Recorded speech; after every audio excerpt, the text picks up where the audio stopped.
네, 그러면 진짜 시작하도록 하겠습니다. 자, 여러분들 일단 이렇게 뵙게 돼서 정말 반갑습니다. 저는 뭐 아시다시피 김덕관이라고 하고요.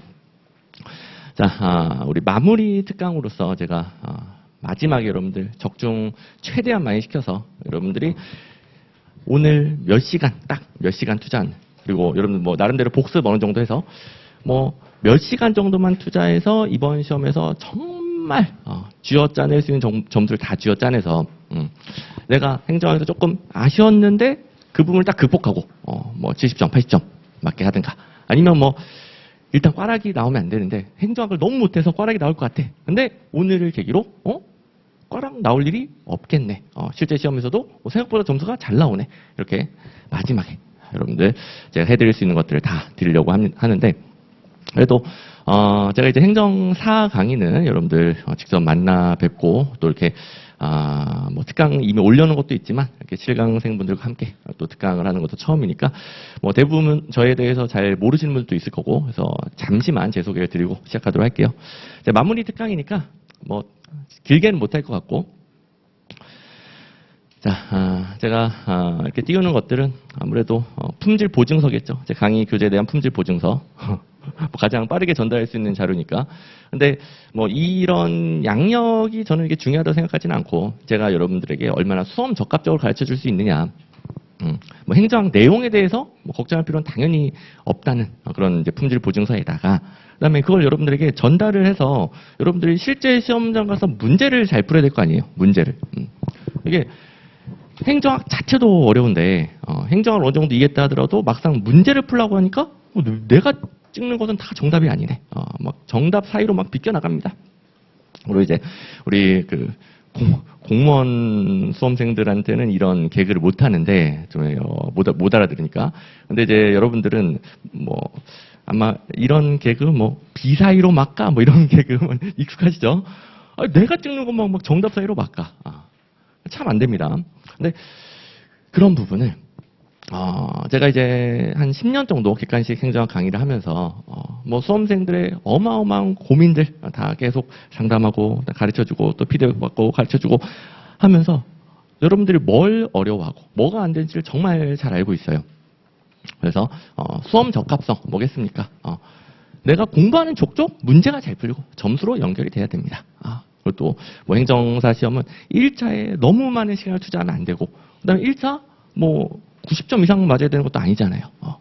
아주 가성비를 높여서 공부해야 되는 이런 전략적인 시험인데, 그러면 수험 적합성을 극대화시켜야 여러분들이 적게 공부하고도 혹은 같은 시간을 공부하고도 다른 사람보다 점수가 높고, 그 시간을 2차 과목에 더 투자하면서 동차 합격 가능성도 높이는 거고요.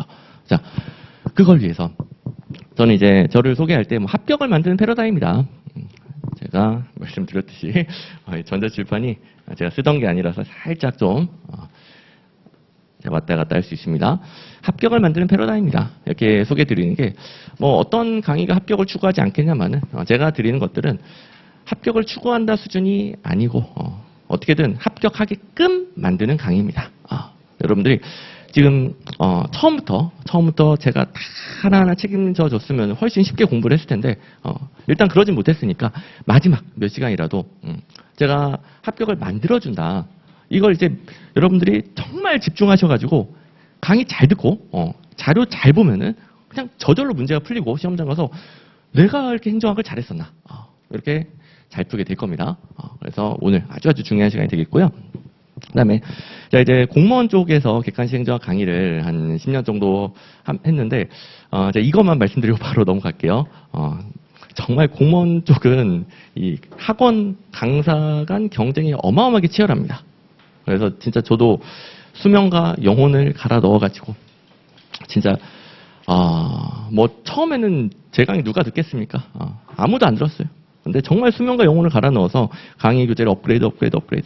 수험 적합성 업그레이드. 계속 완성도를 높여가면서 제가 살아남고, 그리고 나름 성공을 했어요. 그러면서 제가 이 완성도가 높아지다 보니까 시간과 여력이 되는 거예요. 그리고 이제 행정사 시험 요새 또 굉장히 뜨고 있죠. 여러분도 굉장히 그 인기를 체감하고 있을 겁니다. 그러면서 이제 다른 것도 할 수 있겠는데? 그리고 행정사 많은 분들이 또 시험을 치고 그다음에 시험 문제를 보니까 일단 객관식 행정사 시험 문제는 기본적인 출제 포인트가 같습니다.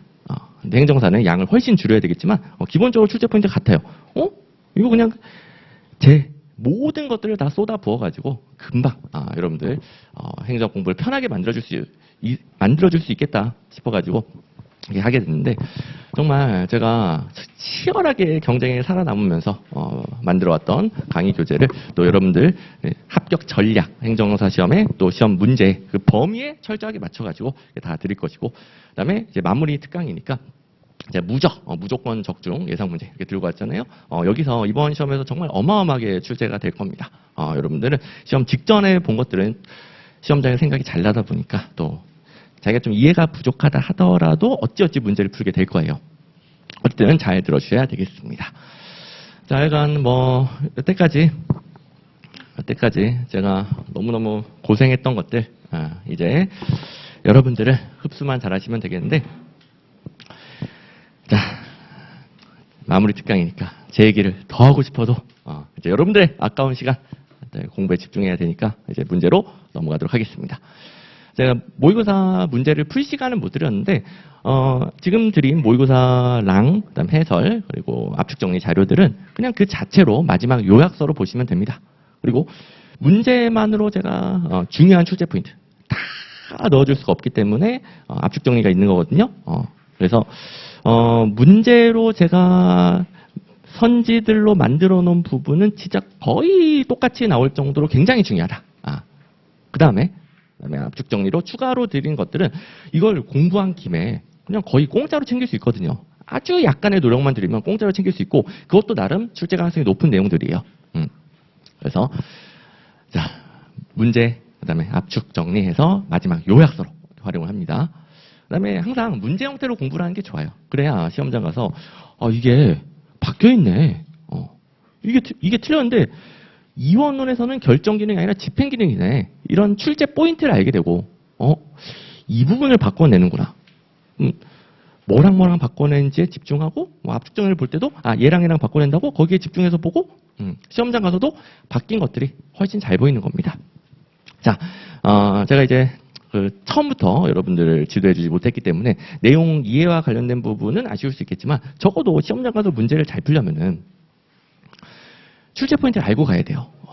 뭐랑 바꿔서 낸다. 이게 출제 포인트거든요. 객관식 행정한 시험 문제는 그리고 바꿔서 내는 부분의 패턴이 굉장히 뻔합니다. 그리고 아까 좀 전에 한 분이 질문을 주셨는데 공무원 시험하고 약간의 또 차이가 있을 거 아니에요. 행정사 같은 경우에는 겉모습이 조금 길고 그 바꿔서 내는 부분이 살짝 독특한 부분도 있긴 있어요.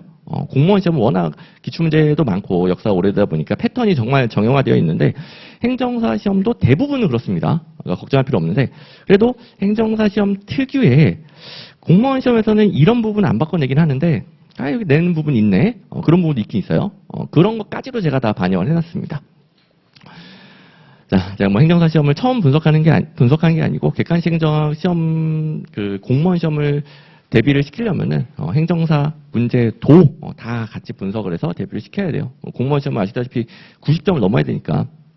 그래서 제가 10년 동안 분석한 바에 의하면 이렇게 단순하게 바꾸는 것들도 있고요. 그다음에 행정사의 어려운 점은 여기까지는 옳은 내용인데 이런 부분, 그러니까 옳은 내용과 틀린 내용들 막 교묘하게 섞여가지고 조금 더 안 보이게 되는 경향이 있긴 있습니다. 그런 부분을 이제 패턴을 확인하고 이렇게 낼 수 있겠구나. 훨씬 더 문제가 잘 풀리겠죠. 근데 그래봤자 어렵진 않아요.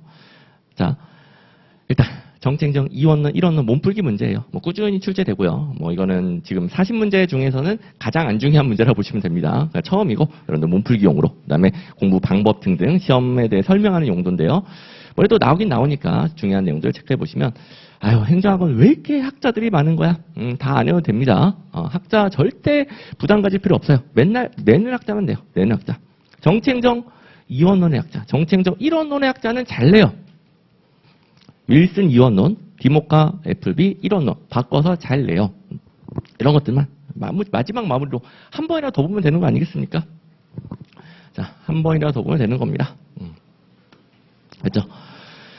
네, 내용 설명은 제가 다 자세히는 못합니다. 근데 여러분들이 어려워하는 부분만 설명해 드릴 건데, 뭐, 학자 이름은 이 자체로 반복하면 끝. 또 여러분도 익숙하실 것이고, 그 다음에 이제 이원론, 이론론 차이점을 내잖아요? 일단 시험장 가서 인지, 1인지 잘 보시고, 역간주의 폐해 극복, 이원론의 배경이죠. 세계 대공황 극복, 이원론의 배경이죠. 배경이 바뀌었는지 잘 보시고. 이건 이제 중요하니까 또 다른 내용에도 연결이 되니까 조금만 설명드릴게요. 자, 역간주의는 뭐 인사 이론에서도 잘 나오잖아요. 역간주의는 정치 지도자, 집권 정당이 자기 말 잘 듣는 관료를 뽑아서 국민의 다수가 지지한 공약을 말 잘 듣는 관료와 실현시키는 거예요. 그런 장점이 있으나 단점, 아니 공무원들이 위에서 시킨 대로만 해야 되고 특히 부당한 압력을 행사해도 그대로 해야 된단 말이에요. 쉽게 말하면 정치가 행정, 공무원들을 좌지우지하게 됩니다. 그러다 보니까 각종 폐해가 발생하죠. 그래서 윌슨이 끊어. 또 윌슨 하면 뭐예요? 실적주의 나와야죠. 정치행정, 이원론과 실적주의를 도입하게 되는 겁니다.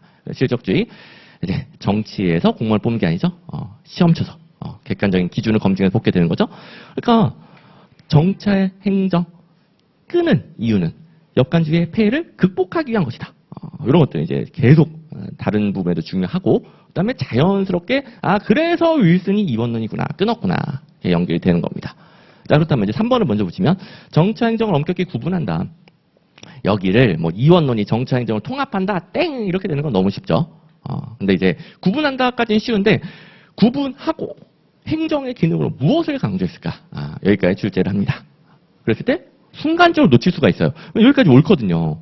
순간적으로 놓칠 수 있으니까 이원론, 이론을 볼 때 행정의 기능으로 각각 무엇을 강조하는가?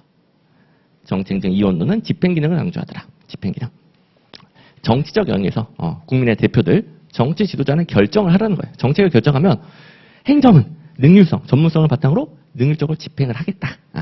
집행기능이 들어가야 되는 겁니다.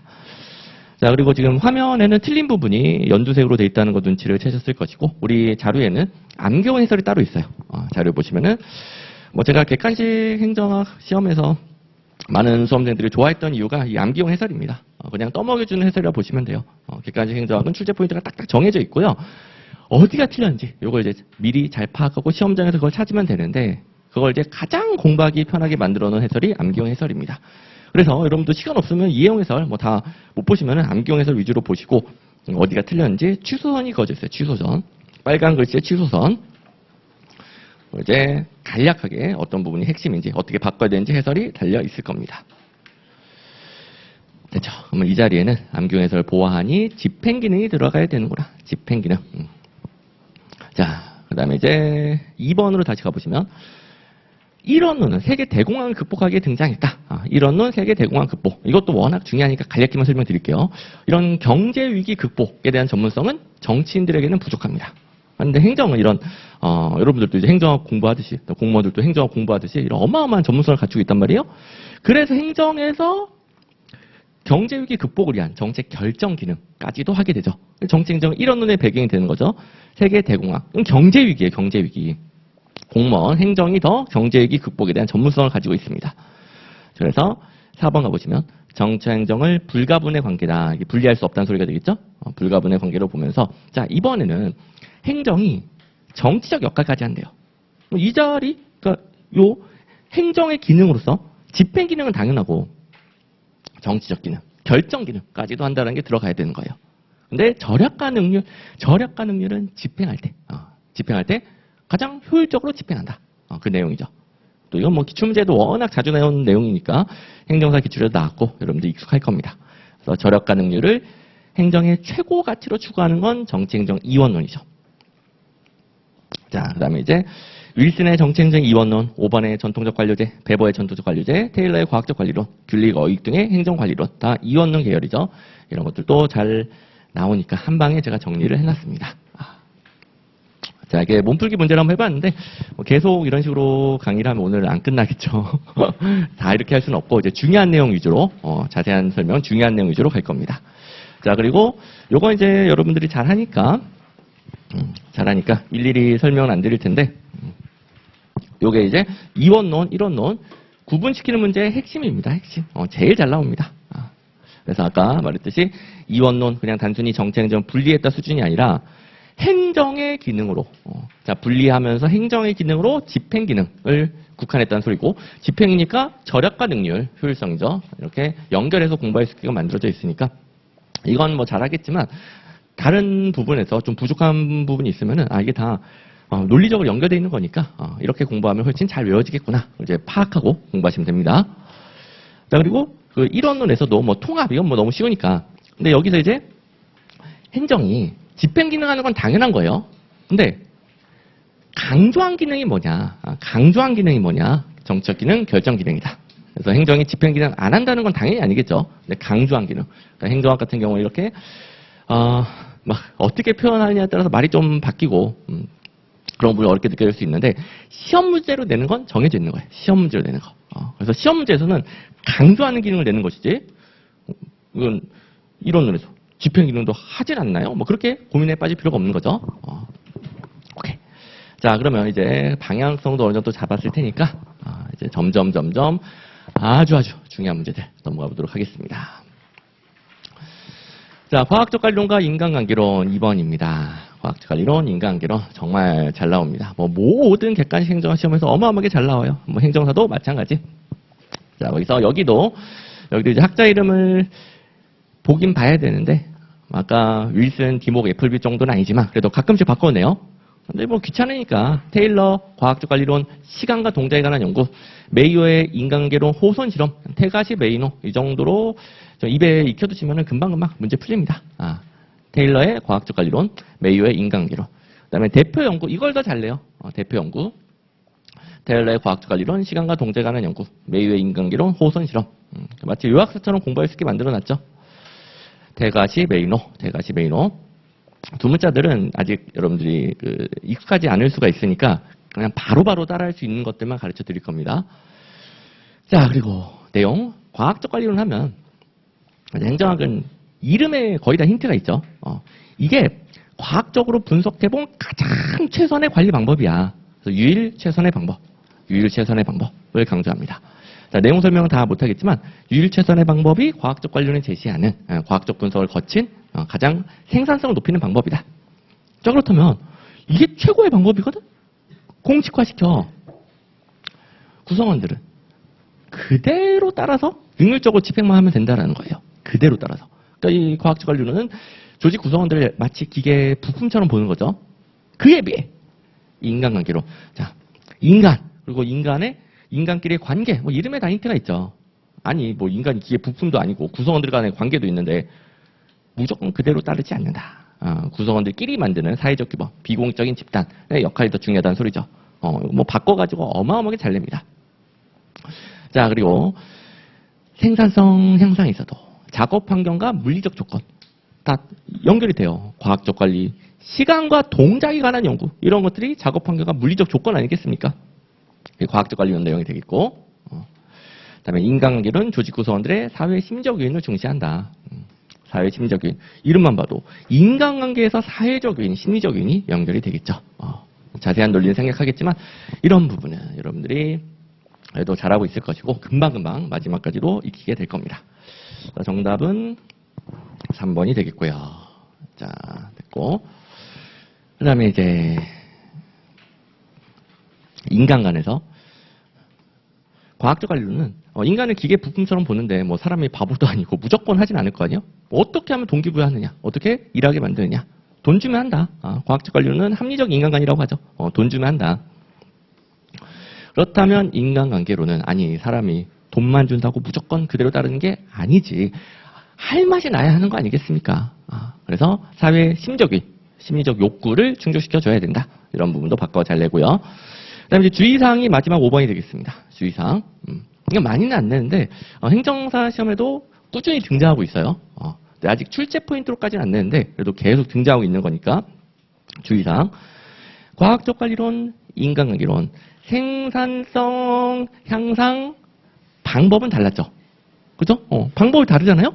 근데 목표는 같아요. 목표는 둘 다 생산성 향상을 추구하는 겁니다. 요점 행정사 시험도 계속 등장하고 있으니까요. 여러분들 헷갈리면 안 됩니다. 그래서 이런 식으로 어마어마하게 잘 내는 거. 바꾸면 땡, 거기다가 주의사항 쭉쭉 정리해 가시면 되겠고, 둘 다 생산성 향상 혹은 성과 향상을 추구한 것은 공통점이다. 근데 방법이 다른 거죠. 자, 이렇게 문제로 본 다음에 부족한 부분들 제가 압축정리를 넣어놨는데, 과학적 관리론, 인간계로는 문제에 거의 다 들어가 있어요. 거의 다. 중요한 거 다 들어가 있는데, 여기서 또 낼 수 있는 게, 능률성을, 기계적 능률성, 사회적 능률성을 나눴을 때 어느 쪽이 더 잘 어울리느냐. 근데 이거는 뭐, 과학적 관리론이 지금 오늘 들은 설명만 봐도 기계적 능률성이라는 게 금방금방 매칭이 되죠. 그러니까 조직 자체도 기계로 보고, 그냥 목표 달성도를 극대화하는 기계. 사람도 기계로 보고, 그냥 어떻게 하면은 생산성을 극대화시키느냐. 이게 최고의 방법이야. 구성원들 돈 줄 테니까 그대로 해. 이런 측정 가능한 가치, 특히 금전적 가치를 중시하는 게 기계적 능률성. 근데 그에 비해 인간계로는 뭐 사회적 능률성 어마어마하게 다양한 의미가 있지만 적어도 둘 중에서는 사회적 능률성이 인간계로 가야 된다. 이건 이제 금방 들어오죠. 금전적인 가치 외에 다양한 인간적, 사회적, 심리적 가치들을 고려하는 능률성이 되는 겁니다. 이렇게 보충을 해 나가고요. 자, 그리고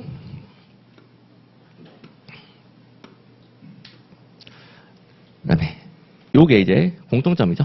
공통점. 앞에서도 제가 공통점을 정리해 놨는데 조심해야 된다라고 한 번 더 설명드린 겁니다. 인간관계론도 궁극적인 목표는 생산성 증대이다. 나머지는 가볍게 보시고, 그다음에 이건 조직이론 가면 나름 중요합니다. 이것도 보는 김에 같이 정리를 하는데, 과학적 관리론, 조직이론 가면은 고전적 조직이론, 인간계론, 신고전 조직이론 이렇게 부르죠. 근데 둘 다 현대적 조직이론에 비하면 아직은 폐쇄체제다. 현대적으로 가야 개방체제, 환경을 고려하게 되는 겁니다. 이거는 이제 보는 김에 같이 끝냅니다. 자, 그 다음에 3번 가봅시다. 3번. 자, 처음 배울 때 환장했죠. 뭐 이렇게 이론이 많아. 그리고 각각 뭐 비슷한 소리를 하는 것 같기도 하고, 그 말이 그 말인 것 같기도 하고, 도대체 뭘로 구분을 해야 되나? 이제 어느 정도 여러분들 구분이 될 텐데, 확실하게 끝내버립시다. 일단 생태론. 이 중에서는 제일 덜 중요해요. 생태론. 생태론의 핵심은 환경. 환경이 행정을 결정한다라고 봅니다. 자, 환경이 행정을 결정한다. 환경이 행정을 결정한다. 그래서 환경을 중심으로 연구하는 이론이 되겠고요. 그다음에 후진국을 연구하는데 선진국하고 비교해서 설명을 해요. 근데 핵심은 환경이죠. 후진국의 환경은 선진국의 환경과 다르기 때문에 선진국에서 잘 되던 행정제도가 후진국에 도입했더니 잘 작동하지 않는구나. 이런 거 설명하게 되겠죠. 이게 핵심이 되겠고, 뭐 선진국, 후진국 비교해서 설명하다 보니까 비교행정론 같은 말입니다. 생태론, 비교행정론은 같은 말입니다. 됐고, 그다음에 이제 행태론 어마어마하게 중요합니다. 미친 듯이 나옵니다. 모든 객관식 행정 시험에서 미친 듯이 나와요. 행정사도 올해도 또 나왔고, 진짜 작년이죠. 작년에 또 나왔고, 올해도 또 나올 건가 봐요. 제가 말이 혼나오는 거 보니까 그 정도로 많이 나옵니다. 자, 2년 연속으로 나올 수 있는 행태론. 자, 사실과 가치를 구분하여 객관적인 사실만 연구한다. 처음 배울 때 환장하죠. 이게 무슨 말인가. 근데 이제 행태라는 용어의 정의 자체가 인간의 오감, 경험으로 직접 관찰할 수 있는 것만 연구를 하자라는 거예요. 왜냐면 뭐 규범적인 가치, 옳고 그름, 주관적인 의견 이런 것들은 증명이 안 되잖아요. 그래서 객관적인 사실만 연구하자라는 거. 우리 같은 말로 가치는 연구하지 마. 가치 중립적인 연구라고 하죠. 증명 가능한 것만 연구하자는 거예요. 그러려면은 사실과 가치를 구분할 수 있어야 됩니다. 그래서 이게 어떻게 구분하는 거예요? 너무너무 어려운 얘기지만 행태론 공부할 때, 그리고 이제는 마무리니까 구분을 해야 사실만 연구할 거 아닙니까? 이걸 그대로 가지고 있으면 되겠고, 그다음에 이게 결국은 사실들을 연구해서 어떤 행정 현상의 원인을 증명하는 거죠. 원인을 증명합니다. 그래서 인과관계를 증명한다라고 그래요. 그런데 예를 들어 지금 너무너무 배가 고파. 배고파. 행태론자들은 내가 다 증명해봤거든. 너 밥을 안 먹으면 배가 고파. 밥 먹어. 아니 배고프다니까요. 내가 다 증명했다고. 밥을 안 먹으면 배가 고프다고. 이게 무슨 말이에요 이게. 아니 배고프면 밥을 줘야지. 밥을. 근데 원인만 증명하고 있는 게 행태론이에요. 배가 고프면 밥을 줘서 배가 안 고프게 해결을 해줘야 되는데 행태론은 원인 증명에 그치니까 후기 행태론이 등장하게 됩니다. 후기 행태론의 배경 바로 연결이 되죠. 1960년대 심각한 사회 문제, 후기 행태론 혹은 신행정학까지 포함해서 후기 행태론, 신행정학, 1960년대 심각한 사회 문제 이거는 진짜 달달달달 해야 됩니다. 문제에서 어마어마하게 활용을 합니다. 60년대 사회 문제가 이렇게 심각한데 행태론은 해결에는 도움이 안 되는 거예요. 그러니까 후기 행태론이 해결하는 연구를 추구를 했던 거죠. 그래서 행태론이 주장한 과학적으로 증명하는 연구, 계량적으로 증명하는 연구보다는 규범적 실질적 연구, 이건 이제 가치 판단을 하는 거죠. 가치 판단을 통해서 어떤 사회 문제를 해결할까, 어떻게 해결할까 이 부분까지 연구하는 게 후기 행태론, 신행정학이 되는 겁니다. 그러니까 행태론, 후기 행태론 구분시킬 때 가치를 연구하느냐 하지 않느냐, 가치 뭐 평가적이냐 가치 중립적이냐, 과학적 연구냐 규범적 연구냐 이런 것들을 어마어마하게 바꿔내는 거예요. 굉장히 중요합니다. 그리고 다시 한번 강조하지만 이건 어마어마하게 활용을 하니까 1960년대 사회 문제 해결하면 후기 행태론, 신행정학이 나와야 됩니다. 자, 그렇다면 4번 바로 나오죠. 행태론을 지지한다니 말이 안 되죠. 자, 그리고 행태론이 강조하는 게 논리 실증주의죠. 지금 뭐 자세하지는 않겠지만 실제로 증명한 연구, 줄여서 실증주의예요. 뭐 행태론과 논리 실증주의예요. 행태론과 논리 실증주의. 후기 행태론, 신행정학은 논리 실증주의와 행태론을 비판하는 입장입니다. 자, 그리고 사회 문제를 해결해야죠. 현실 적합성. 행정사 시험에 나왔죠. 행태론 특징으로 옳지 않은 것은 현실 적합성 땡.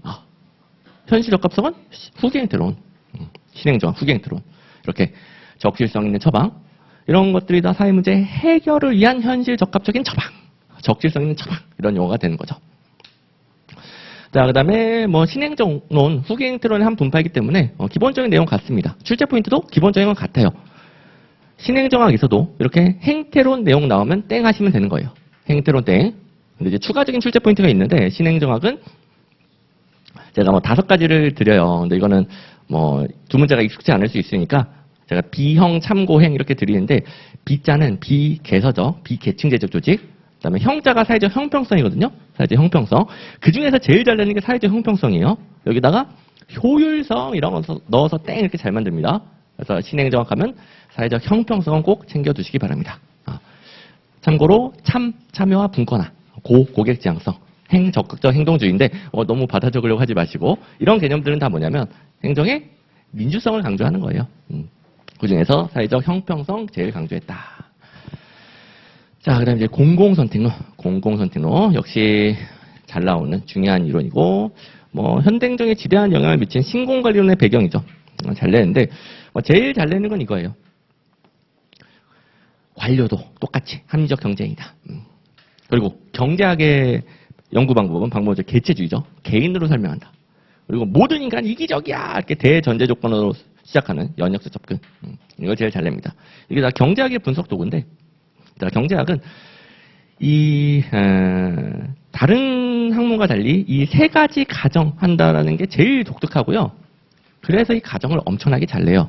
그래서 공공선택론, 합리적 선택 신제도주의, 그리고 신공관리론 셋 다 이거 잘 냅니다.